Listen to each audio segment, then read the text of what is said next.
তুমি তামাম পৃথিবীর কোরআন শরীফগুলোকে পুড়িয়ে দাও, শেষ করে দাও, খতম করে দাও, জ্বালিয়ে দাও। পুনরায় আমরা 1 ঘন্টার মধ্যে লক্ষ কোটি কোরআন শরীফকে উদ্ধার করব।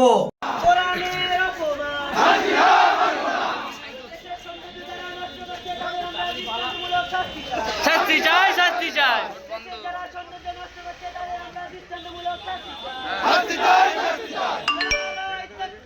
আল্লাহু আকবার, আল্লাহু আকবার।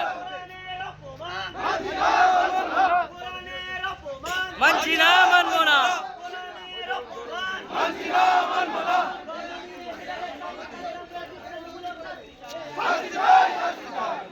চ্যালেঞ্জ করছি, অন্যান্য কোন ধর্মগ্রন্থ যদি সবকিছু জ্বালিয়ে পুড়িয়ে শেষ করে আটলান্টিক মহাসাগরে ফেলে দেওয়া হয়, পুনরায় উদ্ধার করা যাবে না। একটা বিশেষ সংবাদ হচ্ছে যে সন্দেশখালী থানার জেলিয়াখালীতে স্বপন মণ্ডল পিতা পুলিন মণ্ডলের পুত্র ছেলে, তিনি একজন বিজেপি কর্মী। তিনি আল্লাহর পাক কালাম কোরআন শরীফ এর উপরে জুতো পায়ে দিয়ে তার উপরে দাঁড়িয়ে সোশ্যাল মিডিয়ায় এই ছবিটাকে ভাইরাল করে দিয়েছেন, ছেড়ে দিয়েছেন। তো আমাদের এই সন্দেশখালী এলাকার হাজার হাজার ধর্মপ্রাণ মানুষ তারা রাস্তায় বেরিয়ে বিক্ষোভ আন্দোলন করেছেন এবং সন্দেশখালী থানার মাননীয় ওসি তানার সঙ্গে আরও 4 জনকে গ্রেপ্তার করেছিলেন। তো 4 জনের ছেড়ে দিয়েছে, সম্ভবত 1 জনকে চালান করেছে, যিনি কোরআন শরীফের উপরে পা দিয়ে জুতো সহ পা দিয়ে দাঁড়িয়েছিলেন। আজকের কত বড় দুঃখের মর্মান্তিক একটা ঘটনা। ভারতবর্ষের এই যে সন্ত্রাসবাদী যে একটা দল, এরা মুসলমানদের সন্ত্রাসবাদী বলে, কিন্তু বিজেপি আরএসএস মানে ভারতবর্ষের সবথেকে যে বড় সন্ত্রাস, এটা তার অপেক্ষা রাখে না। আজকের একটা বিজেপি কর্মী, তাকে দেখে মনে হলো, ছবিটা আপনারা দেখবেন, তার ফেসটা, তার ছবিটা আমরা এই মিডিয়ার মাধ্যমে ছাড়বো, যে একটা মানুষ নিজের ধর্মকে যদি সম্মান করে, নিজের ধর্মগ্রন্থকে যদি সম্মান করে, সে অন্যের ধর্মগ্রন্থকে সম্মান করতে বাধ্য হবে। নিজের পিতাকে, নিজের বাপকে যদি সে মানে বা সম্মান করে, অপরের পিতাকে মানতে বা সম্মান করতে সে বাধ্য হবে।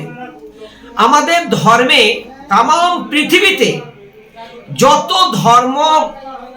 ধর্মীয় সম্প্রদায়ের মানুষ আছে, একটা কোনো ব্যক্তি প্রমাণ দিতে পারবেন যে গীতা, মহাভারত, ঋগ্বেদ, যজুর্বেদ, সামবেদ, অথর্ববেদ, পুরাণ, যত ধর্মগ্রন্থ আছে, কোন ধর্মগ্রন্থকে কোনোদিন কেউ ছোট করে, অপমানিত করে বা জুতো পায়ে দিয়ে তার উপরে দাঁড়িয়ে অপমান করেছেন পৃথিবীতে এমন নজির আমার জানা নেই।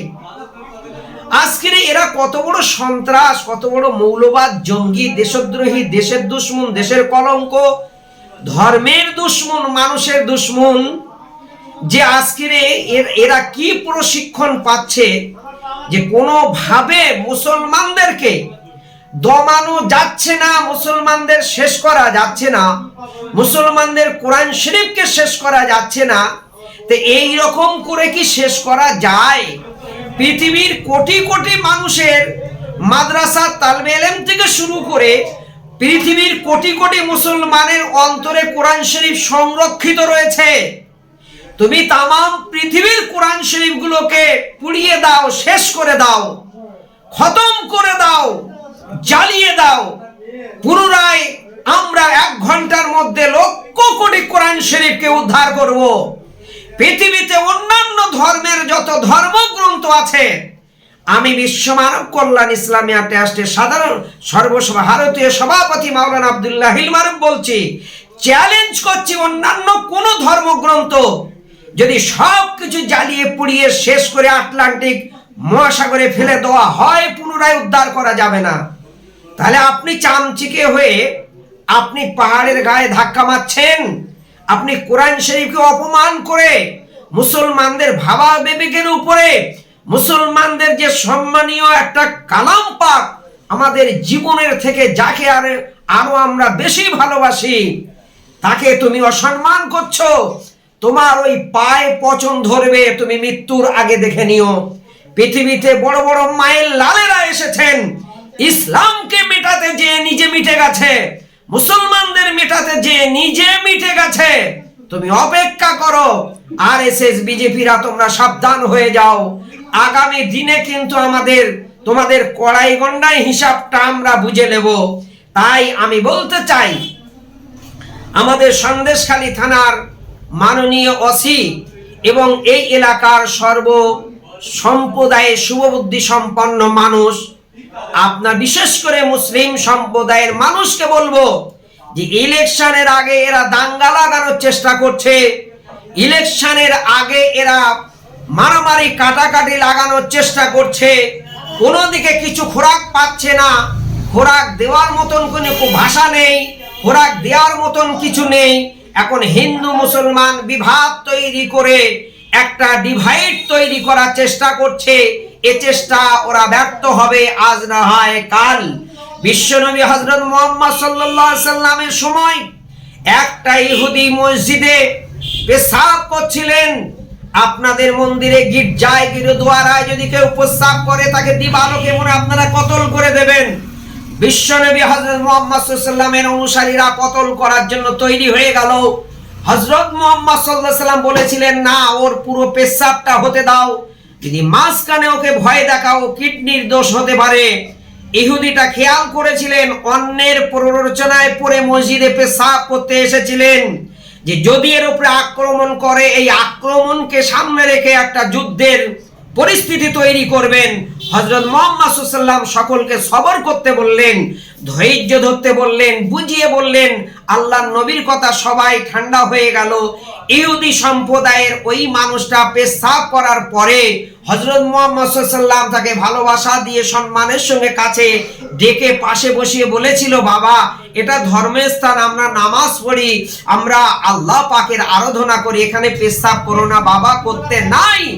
এই সুন্দর আদর্শ ব্যবহার দেখে তার হাতে হাত দিয়ে কলমা শরীফ পড়ে মুসলমান হয়ে গিয়েছিলেন। আজ বিজেপি আরএসএস শুনে রেখে দাও, যাকে পাঠিয়েছে কোরআন শরীফের উপরে পা দিয়ে অসম্মান করছে, ওই হয়তো আগামী দিনে মুসলমান হয়ে যাবে।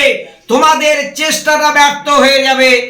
বলবর সিং বাবরি মসজিদ ভেঙেছিল, আজকের এসে কলমা পড়ে মুসলমান হয়ে গিয়েছে। গোটা পৃথিবীতে 200 মসজিদ তৈরি করেছে, মুসলমানদের বাবরি মসজিদ ভেঙে ক্ষতি হয়নি, লাভ হয়েছে। তাই আমি বলতে চাই যে আগামী দিনে এই সমস্ত শয়তানি অভিসন্ধি থেকে বিরত থাকুন, তা না হলে আপনাদের অস্তিত্ব আগামী দিনে আমার ভারতবর্ষের মানুষ আপনাদের আটলান্টিক মহাসাগরে ছুঁড়ে ফেলে দেবে। এই পর্যন্ত বলে সকল ভারতবাসী, আমার আব্বা মা ভাই বোন, সকল সম্প্রদায়কে সুস্থতা দীর্ঘায়ু কামনা করে সকলের কাছে দোয়ার আবেদন জানিয়ে সংক্ষেপ করলাম। আসসালামু আলাইকুম।